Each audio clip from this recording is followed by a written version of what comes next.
Sunday morning, February 24, 2008. This is LBC 97.3, proudly broadcasting to London. If you'd like to join me on the programme, 0845 60 60 973 will do it for you.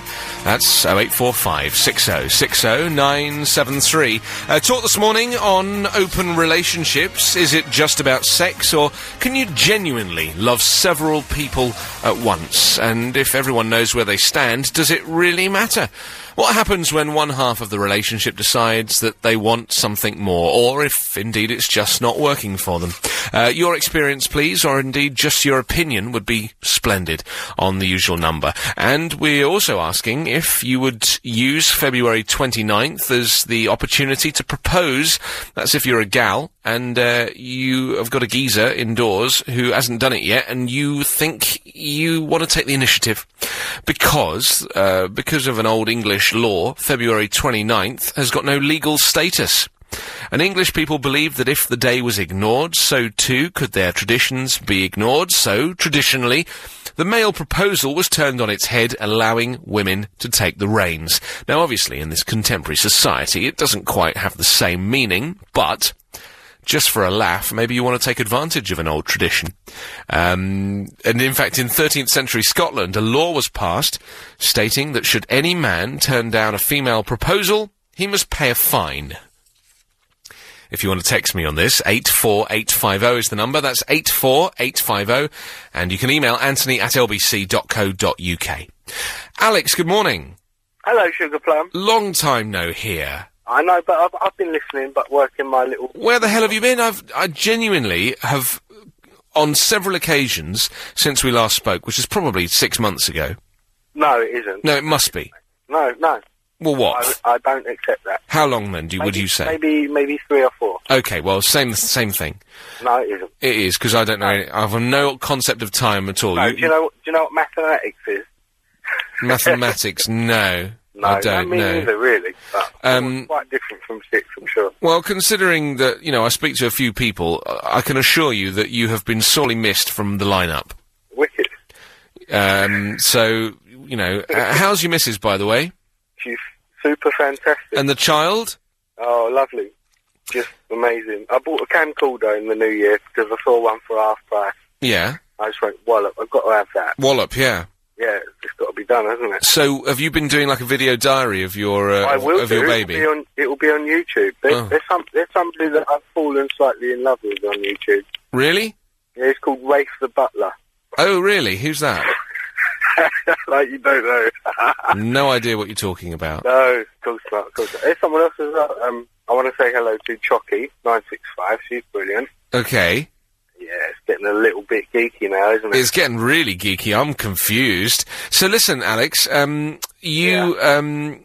just so we can make it clear that you and I are not, We're not strangers. Well, we're not strangers only because the night that your missus was giving birth, you were on the phone to me on LBC, hanging out the window, because were you having a smoke or something? No. You were just having a look out the window? No, I was high on gas and air, wasn't I? Oh, that's right, you were high on gas and air, I remember. Yeah. And, it was meant to be for her. You borrowed the canister and thought you'd entertain yourself. She's had more than enough. Yeah, I'm sure there was enough to go around. Sure she had. So that's how we when we spoke relatively recently, and of course the other time was the coincidence when I was driving my car through Piccadilly Circus, only to see a bus that had made contact, or a car that had made contact with a bus. Made contact, that's almost a euphemism. I smashed it to crap, hadn't I? Yeah, you'd mashed it, basically, and it was only you driving the bus.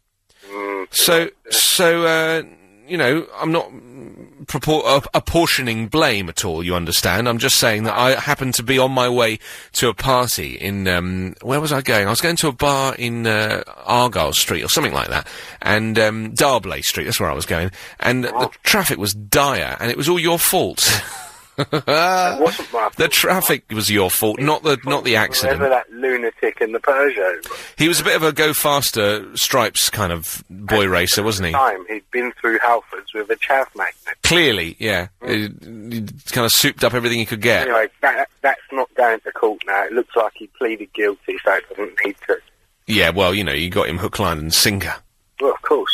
What surprised me about Piccadilly Circus on Saturday night at about 9:30 was about 15 or 20 dodgy-looking geezers run towards whatever's happened. Right. And they turn out to be coppers wearing hoodies and stubble. No. But it did surprise me. He comes running over. I think, what does this guy want? I think he's about to rob me for the taking. Yeah. Oh, and then he shows me a warrant badge. Unbelievable. Mm. Well, at least there's That's some... good to know, though, isn't it? At least there's some undercover work going on. That's what we like to hear. There's plenty. Everybody says that they don't see police on their street. That's the whole idea. But exactly. The point is that I was saying on the programme yesterday that for all of the stress that we go through as members of society, law-abiding members of society, like having to be checked and pulled over and all this kind of stuff. It would be nicer if the police or the government could divert more resources towards undercover work so that it at least didn't look like... But they do. Well, I know that they really do. But at least so it looked like we were able to get on with our lives with this kind of crimeless world. But, hope springs eternal. I'll have a little bit of a secret for you. Oh, yeah?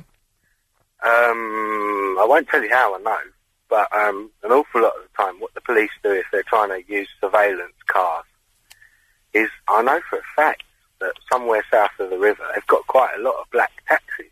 Really? That look just like your average black taxi. Yeah. This is why they've never got the light on and they drive past you.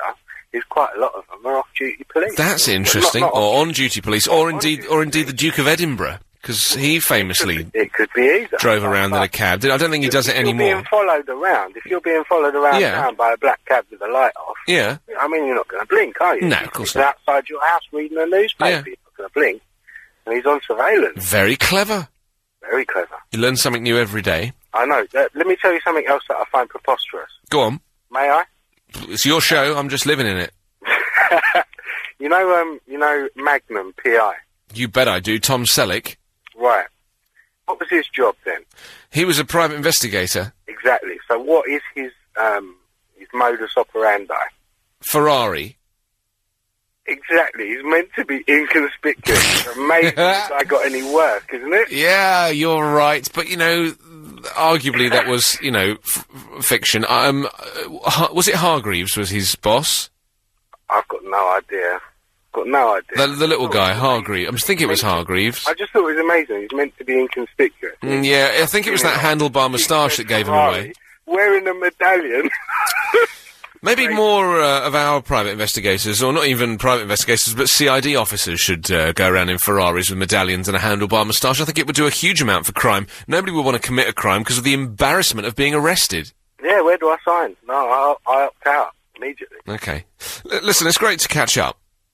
And thanks for getting in touch. It's nice to know that you're still around. No, I have been listening. You've had some cracking shows the last couple of months, but I've been working late and working my skinny bottom off. And, yeah, good. Well, listen, when you find your new bottom, then let me know. My new bottom, it's on order from Halford. Good work. Okay. I hope it's got an inflatable valve sticking out the side of it. Yeah.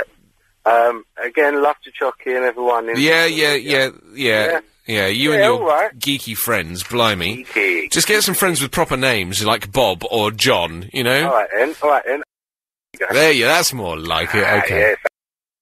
Take care.